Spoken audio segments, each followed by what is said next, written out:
May 25th, crowned as Africa Day, recites the annual commemorations of Africa's independence, freedom and liberation strife from colonial imperialists. Ghana became the first African country in the south of the Sahara, gaining its independence on March 6, 1957. Ghana's independence served as an inspiration to other African countries fighting against colonial rule, playing a central role in the objective. Africa Day is special not just for the continent but for Kenya, who also gained independence in 1963 under President Jomo Kenyatta when the OAU was formed. South Africa only became part of the Organization of the African Union in 1994, following the end of apartheid rule. On May 25, 2001, the OAU evolved into the African Union, where South Africa paved the way as a founding member. For many South Africans on the continent and part of the diaspora, Africa Day is a day when many different cultures of people from all African backgrounds come together to celebrate the diversity of Africa and the organization of the AU. Although it looks to celebrate how far we have come, it also is a day to reflect on how far Africa still has to go in building a unified and decolonized continent. African countries including Ghana, Zimbabwe, Lesotho, Mali and Zambia recognize Africa Day as a public holiday. Other countries have celebrations to mark the historical day, while international cities such as New York, Dublin, Melbourne, London and Washington engage in academic gatherings and cultural showcases to mark the day. A very good afternoon and welcome to another exciting edition of Trends. I go by the name of Selepe Maifadi, and for the next 60 minutes, I will be hooking you up with all that's hot and happening in the arts and entertainment scenes. We trust you all had a splendid celebration of Africa Day yesterday. This month, we have been highlighting and celebrating the beauty of our continent, and today is no different. We kick-started the show with the Africa Day package and have Imilonji Kantu on standby to perform their traditional sounds of our continent. On the note of traditional music, a well-known South African Maskandi artist, Sibongiseni Ngubane, passed away in a Durban hospital after suffering from a lung infection. More details of his passing and his contributions to music will continuously be updated on all our platforms. Good afternoon to all our Trends viewers. My name is Nadia Adams and I will be bringing you some news flashes from the world of showbiz this past week. Here on Trends, we are also big on celebrating our Africanness, and seeing as it is Africa Month, we'll be bringing you some amazing performances, so stay right where you are. If you would like to interact with us, you can tweet us on @Trends on SABC. Let us know how you celebrated May 25th, our official Africa Day. Well, our Africa Day edition has everything from fashion, art, cultural, music, you name it, we have it. So sit back and enjoy the vibrancy of our continent. We continue with our celebration of Africa Month by shining a spotlight on challenges faced by refugees in the African continent as a whole. This past week, our producer, Olwetu Mabovula, was at the State Theatre in Pretoria to watch Refugees. And that's a theatre production directed by well-known Durban playwright and director Jerry Poe. Refugees narrates personal stories of displaced people and questions their state of freedom when in other countries. Take a look. My name is Fifa. My name is from Rwanda. My name is Basha Watios. My name is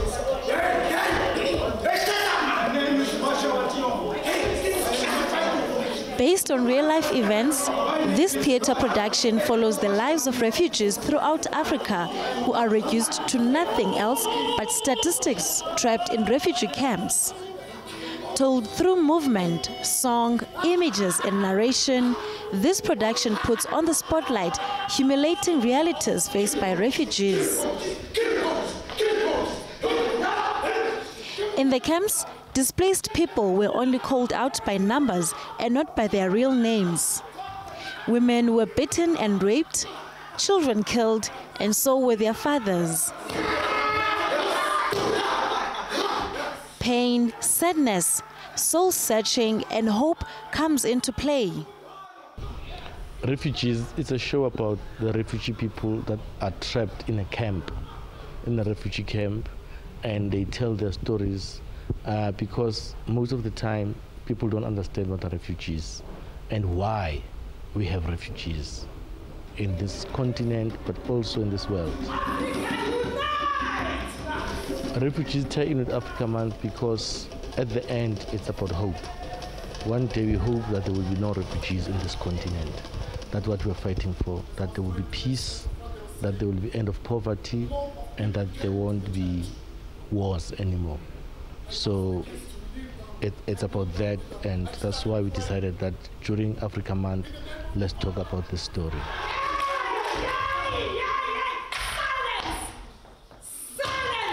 Mpumem Tombene, who plays one of the leading roles in this production, says being part of this production was difficult and emotionally draining.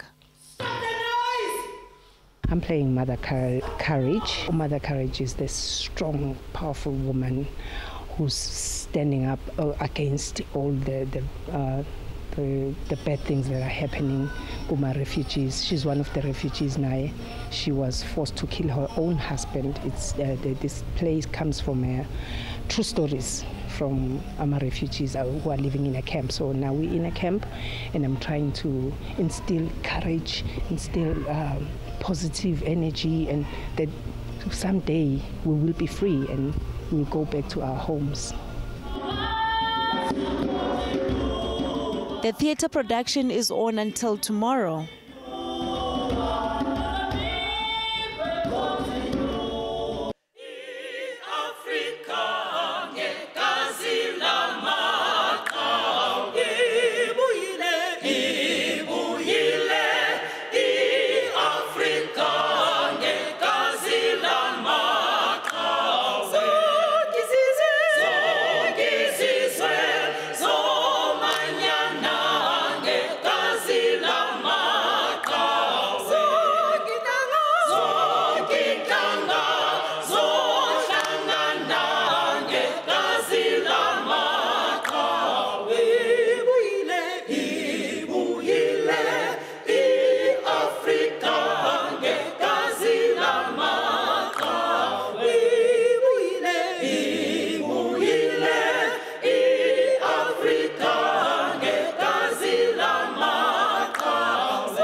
What better way to say Africa than with traditional choral music, right? Well, that breathtaking performance was by a choral society called Imilonji Kantu, which is a choir that has been added since the 1980s. They are with us in studio today to celebrate our continent and tell us about their journey in the music scenes.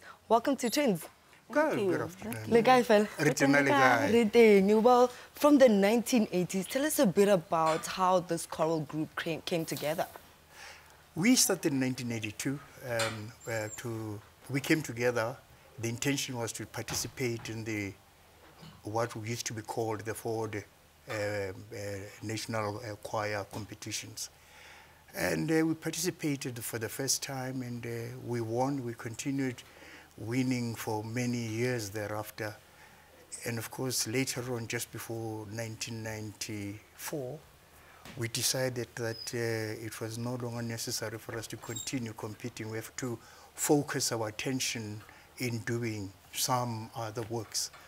Works for the community, that is. Yes. Yes, definitely. Tell us about your involvement and how you brought in the community into this choral. Well, you know, members of the choir themselves come from the sort of various areas, you know, of Soweto and from different communities. one of the things that we do as well is not only singing, but really trying to understand also the whole culture of the different, tribes that we have, in the community. We have people in the choir that come from the Shire, a stronger group, Amaxhosa, Sesotho, and so on. But we don't only sing, we also do the traditional dances of those tribes as well. This is another way of really trying to impart some knowledge and get everybody to be exposed and begin to know and understand each other better. So, Mama Lenki, we know that you have performed on the group, the choir has performed on many stages. Tell us a bit about some of those stages that you know that you definitely put high up on the list. Certainly, because we, apart from doing work in South Africa, mostly with churches, I must say, there's been a lot of requests from churches for fundraising events where we go and perform free of charge, so that the churches or the community or even organizations that need to make money can make money whilst we do not charge. In addition to that, we've been overseas a number of times, I can't even recall. And one of the most important things that we do, and that puts a mark on who Imloje Kantu is, wherever we go, whatever country we go to, we respect that country by singing their national anthem in their own language. We went to Austria, we sang the Austrian national anthem in their language, and I dare say the audience, the Austrians, had to stand up and actually say they've never heard that national anthem sang the way we did. We went to Norway, we sang it, Germany. So those are some of the things that actually make Imloje Kantu, wherever it goes, to put an actual mark where people will remember something quite special about it. I think one of the highlights was when we went to Toronto in Canada, where we performed. And when we got there, we were told, the audience doesn't like to stay for too long and, make your performance short. Guess what? We performed, we did our dances. That audience gave us a 10 minutes standing ovation. Wow. So, the organizer was just taken aback and said, it has never happened. And I think the reason this happened is because we have a music director who is very passionate. He pays attention to every little bit of music that we do. And that makes every performance that we put up to actually have a meaning to what it is. Every song that we do must have a meaning. It must have an interpretation that will appeal to you, appeal to the audience, and appeal to us as a choir. So that's what makes us to be who we are. And about that, we know that you have performed at the funeral of many struggle icons in South Africa, the recent one being Mama Winnie Mandela's funeral. Tell us a bit about how do you select music that you will be performing at such an occasion? Well, as far as funerals are concerned, what we normally like to do is to ask the family to give us, songs that were the favorites of the deceased, or songs that the family is very passionate about. And within that short period of time, from the time the person has passed on to the funeral, we get the music and we practice and we learn the music, so that the funeral becomes just much more meaningful to the and soothing and consoling to the bereaved family. So you spoke about events that you've done where it's actually free, but tomorrow you are going to be on performing at an event where it's definitely not going to be free. Tell us a bit about that high-end event. Yeah, I think that high-end event is another one of our first. We are going to be performing at the venue in Melrose Arch. I think that's the right way to say.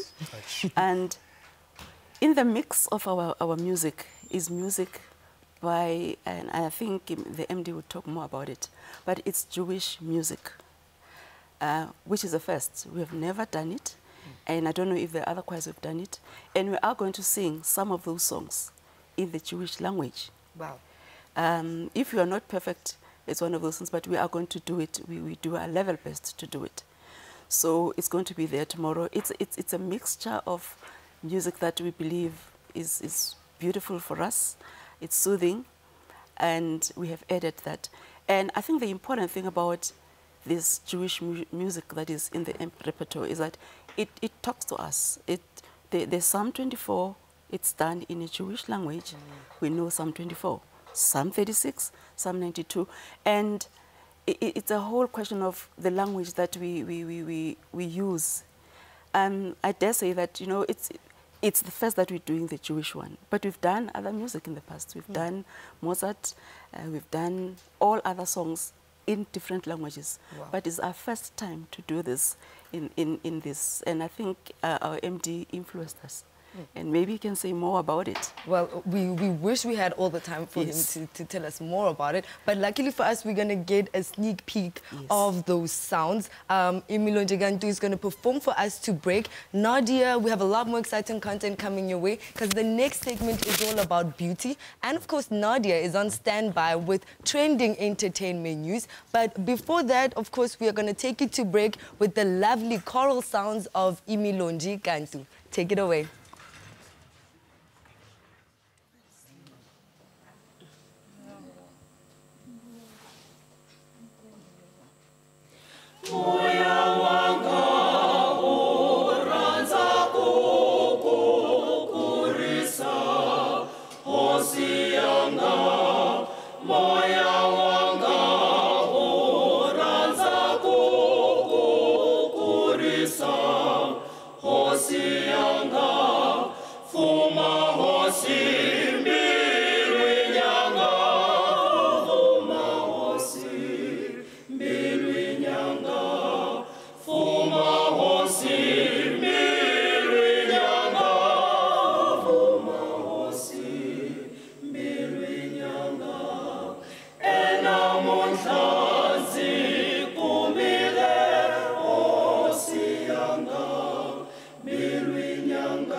Welcome back. You're still watching Trends.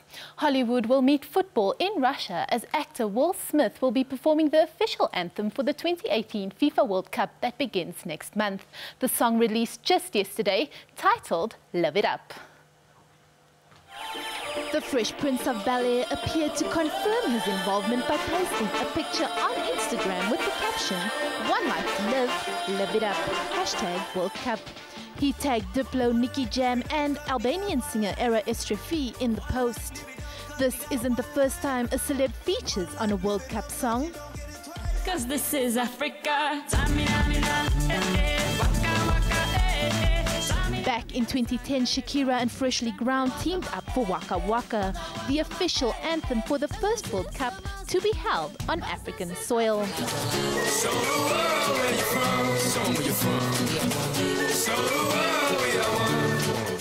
The official song for the 2014 World Cup in Brazil was We Are One by Pitbull featuring Jennifer Lopez and Claudia Leite.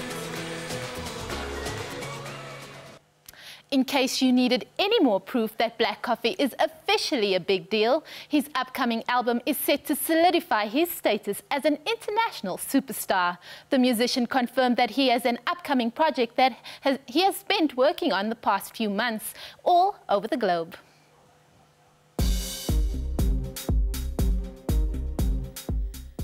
The DJ has been touring various cities across the globe in recent months. He attended Coachella just last month in California in the US, as well as performed at the Apollo Theatre in New York.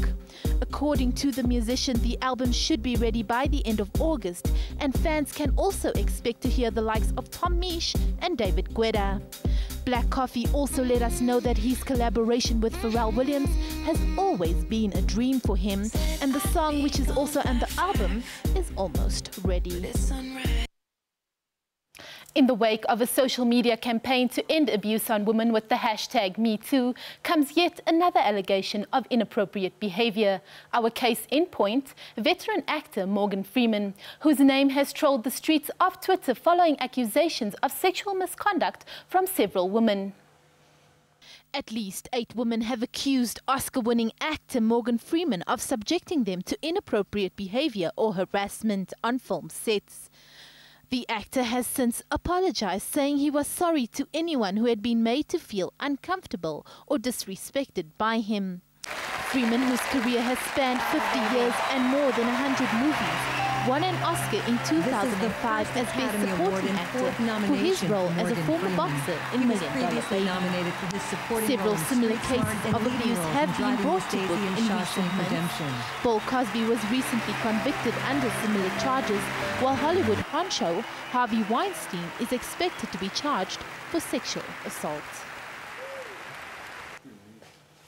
That brings the news for the week to an end, but do follow us on Twitter. Our handle is @Trendz on SABC, and you can also follow me @Miss Nadia.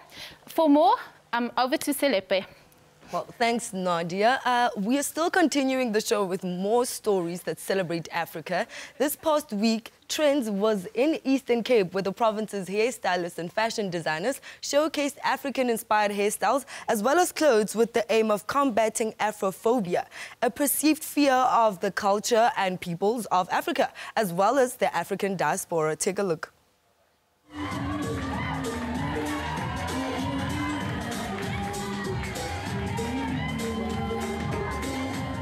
I'm sure you will agree with me when I say fashion designers responsible for these garments got the brief right.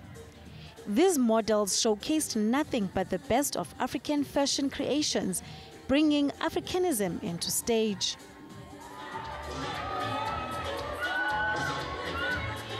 This spectacle of glamour seeks to celebrate cultural diversity through hair and fashion. It is also in line with the late former President Nelson Mandela's centenary celebrations. My main contribution into this was to support the talent as well and assist in the development of this particular industry as it's getting bigger and bigger now. So it was a sense of endorsement as well to say, guys, whatever that you are doing, here we are, we can assist. Knowing the designers around here that they've been having a challenge as in terms of their own exposure in the mainstream of actually selling their own designs. And also what we have asked the lady is to make it a point that she comes up with a combo for the first time, whereby you will get the makeup artist, you will get the hairstylist, you will get the fashionistas as well, and the designers all in one room. Organizers believe all Africans have a responsibility to promote social cohesion, peaceful coexistence, and good relations in the continent. Our concept is about developing stylists in the Eastern Cape. We are giving them an opportunity to showcase their work and also to assist them with uplifting their skills. We started a mentorship program in 2016 where we're trying to assist stylists with the business side of running their salons and also the practical side. In the Eastern Cape, we don't have a training institution, especially the East London side. So we felt there's something that we can do to develop them. And also having this platform and the show, it's more about putting their work out there, putting their brands out there, because we want to create awareness around Eastern Cape salons, because they don't have to go outside the province and all that. So the show is more about developing them and assist them to grow.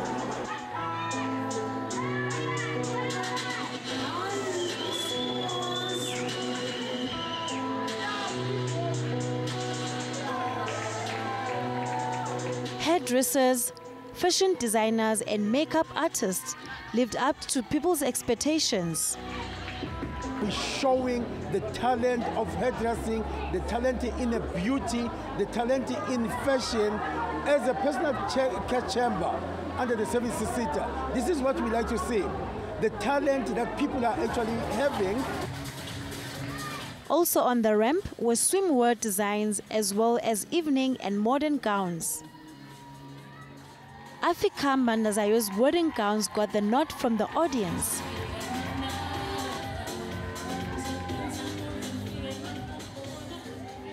Come July, the best hairstylist and best fashion designer will get an opportunity to showcase their designs at the Nelson Mandela Centenary celebrations taking place in Johannesburg. It's just a few days left before winter officially starts, bringing with it bitterly cold weather conditions. And for some, the chill takes a toll on skin and hair. Just in case you have the same problem, this next insert will give you a heads up on how to keep the winter blues at bay. Take a look. It's official. Autumn is already in full swing. With every season, hair care as well as skin grooming routines change. And for this autumn-winter season, beauty mavens have spoken, taking us through 3 beauty courses on how to keep the hair healthy and skin glowing. First, we were introduced to the MediSculpt Illumination LED face mask treatment that promises to leave the skin feeling renewed. The machine that we are demonstrating today is called the LED facial mask, and what's beautiful about this mask is that it is non-invasive. The main function is anti-aging, and that's when we actually have it on the red light. We also have 2 other settings, the blue light and the purple light. The blue light is actually mainly for acne, so if you're not too keen on going onto antibiotics or any aggressive skincare for acne, this is actually a very good treatment to treat that type of skin. And the final light is actually a purple light, and we're using that mainly to detoxify the skin. So if you have a really good skin and you want that extra glow, so this is the perfect treatment for that. We actually combine this treatment with oxygen so that you have this nice, 100% oxygen flow to the skin, and what that helps with is to actually remove the free radicals. The next tutorial was for hair. Tips on how to give your hair the best tender love and care were shared. Obviously starting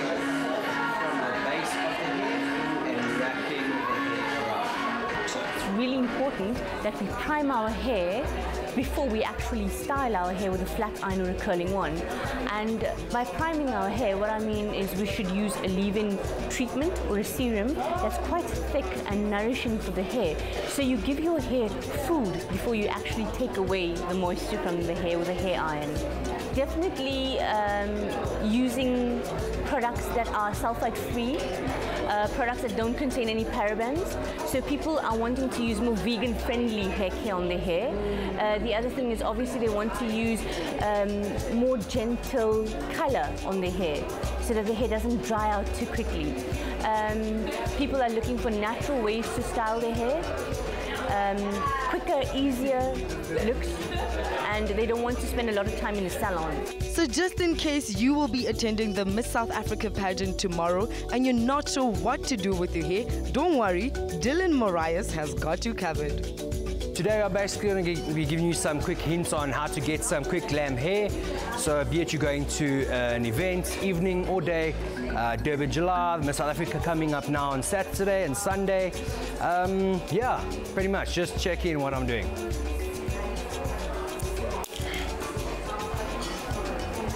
So we are using today Glam Palm.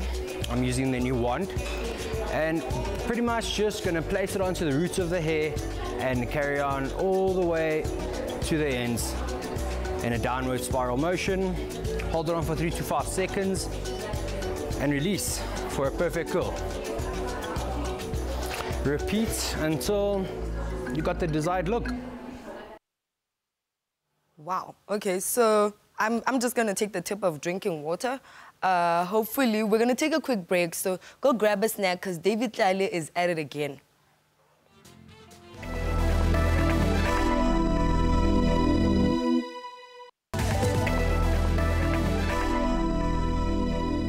Welcome back to Trendz. South Africa's most iconic luxury designer, David Tlale, continued his bridal collection journey with a third showcase of his bold, colorful and classy bridal range. The inspiration behind the collection is not only to make the brides feel beautiful, but it also gives them an edge of fashion on their special day. As usual, Trendz attended the bridal fashion in downtown Johannesburg, so take a look.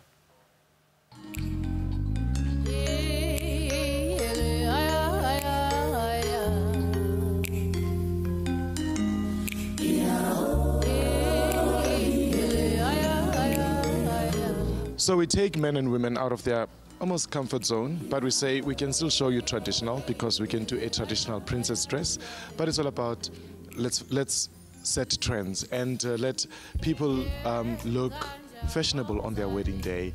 I mean, gone are the days where you have to just succumb to a typical white dress. You can do it, we can do it, but let's say let's have fun and wear the dress after.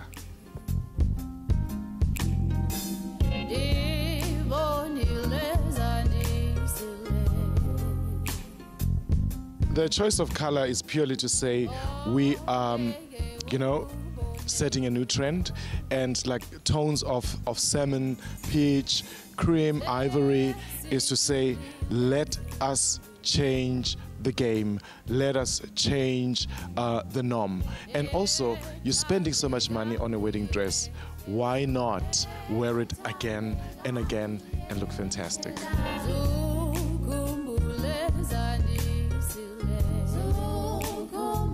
For the guys, I mean, everybody decides to get married in a simple black tux or black and white, and which is almost very trendy.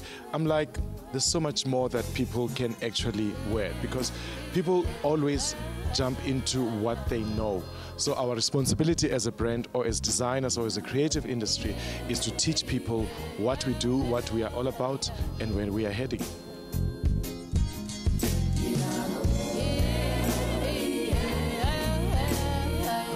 The bridal collection is purely for every kind of woman.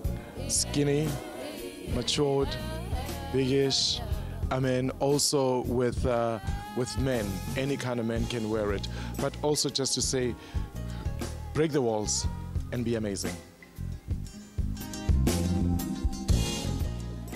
Well, for all those who are getting married, I suggest you call up David Tlale, because that's a lot of beautiful dresses there. So it's important to commemorate Africa Day. That's why we have also been doing it. This enables Africans to better understand the political and socio-economic challenges faced by the continent. The MEC for Culture, Arts and Traditional Affairs in the Northwest, Untlametse Mochare, made the statement at an event commemorating the day in Seking Village near Taung. Take a look. The beauty of Africa, displayed through an array of cultures by learners representing 19 countries.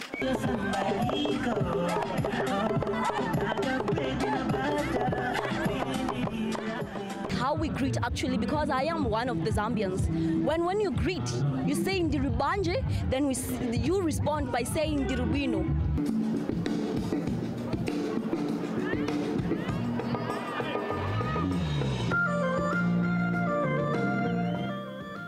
What is lovely about this Egyptian culture is that their clothing is unique. The way their law is unique.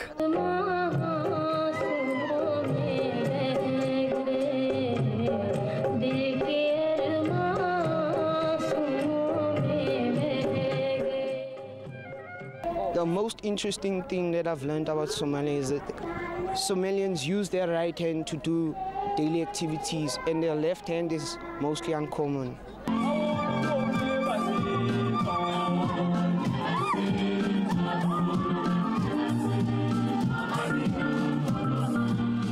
We've learned how to wear it as our Joanna people. The dancing is very different from other cultures. We have to dance the Joanna music.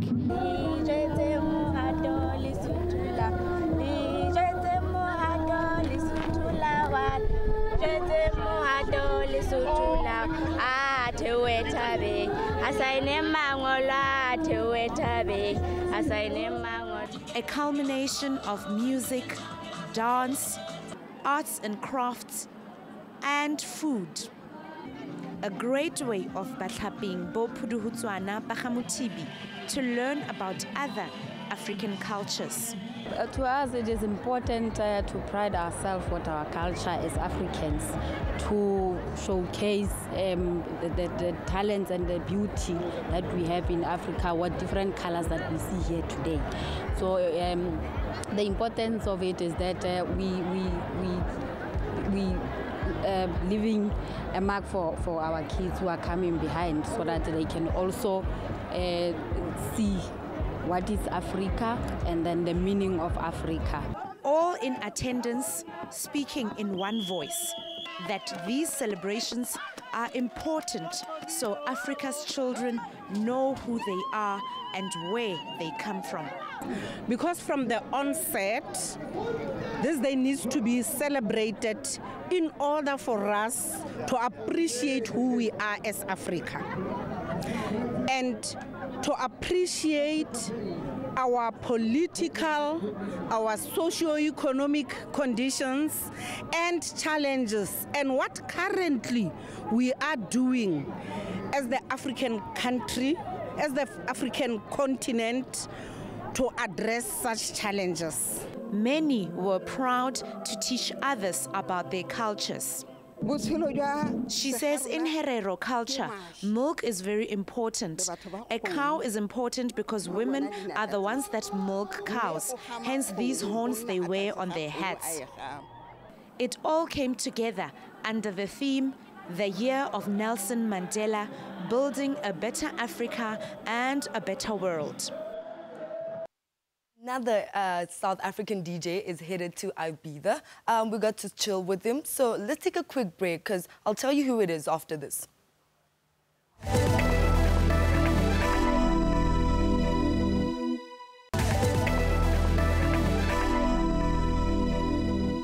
Welcome back to Trendz. When he's not globe-trotting or headlining international gigs, Tulo De Song, as he's known by his legions of fans, gives workshops and lectures in his native country of South Africa.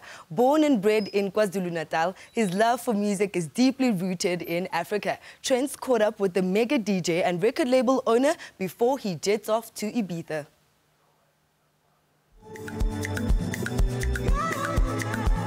He broke into the music industry with the smash hit Webaba in 2009, collaborating with the late iconic Busi Mhlongo. Fast forward to 2018, Tulo De Song has carved out a name for himself in the dance music scene, having worked with the likes of Black Coffee and Thandiswa Mazwai, to mention a few. At the age of 27, he's been announced to take up residency at the Blue Marlin in the party capital of Ibiza.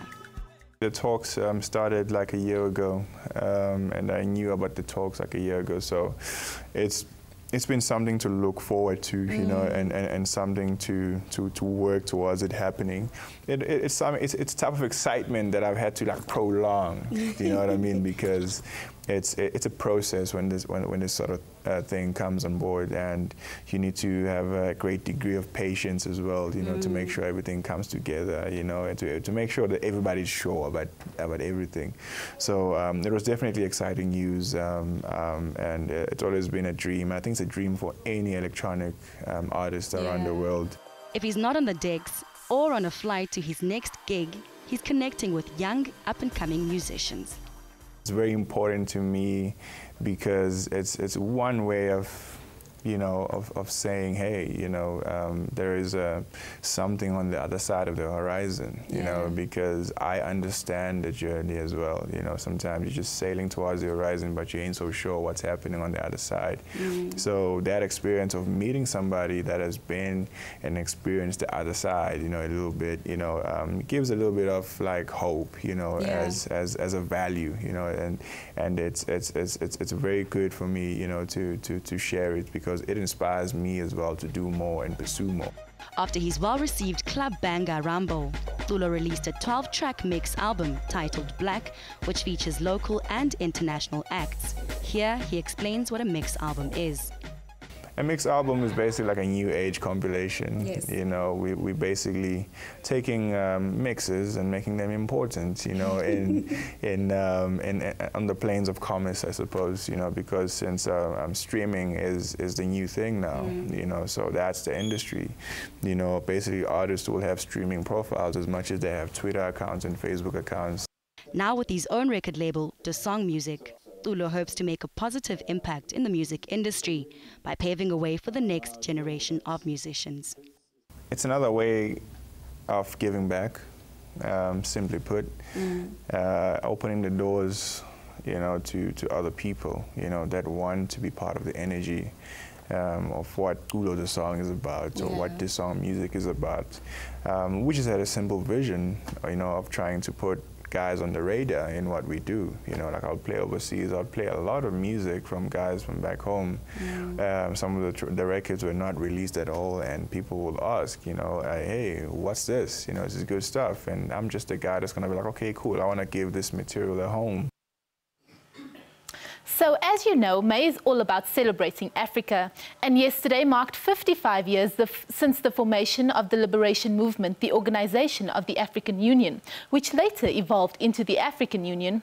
We asked fellow South Africans how they celebrated the day, so let's take a look. So we asked them, do you know what the significance of Africa Day is, and why the country is celebrating? We've got Red Blush saying, until Afrophobia and xenophobia are addressed, Africans and the African diaspora have nothing much to celebrate on Africa Day. So we also wanted to know how everybody was celebrating and commemorating the day. Ngozimba tells us that independent from what exactly? All I see is we still live our lives the European way. What's so African about today's lifestyle when children have rights over their parents? Our problem is that we like to be African when it suits us. Yeah, so many different views. And someone says, oh, there's no independence in Africa because we're still struggling in our motherland. So that's all the tweets we have with regards to that. There are a lot more. If you go on our Twitter handle at Trendz on SABC, you'll see that. A lot of anger coming out of those tweets. It seems we still have a long way to go. But that's our tweet deck for the week, for this afternoon. Keep following, keep tweeting. We want to hear from you. Remember, we are at Trendz on SABC. Well, and that's a wrap of our Africa Day edition. We are going to be saying goodbye and playing it out with a beautiful performance by Imilonje Kantu, who have prepared their last performance for us that we can be expecting to see tomorrow at Melrose Arch. So from myself and the Trendz team, it's a goodbye from us.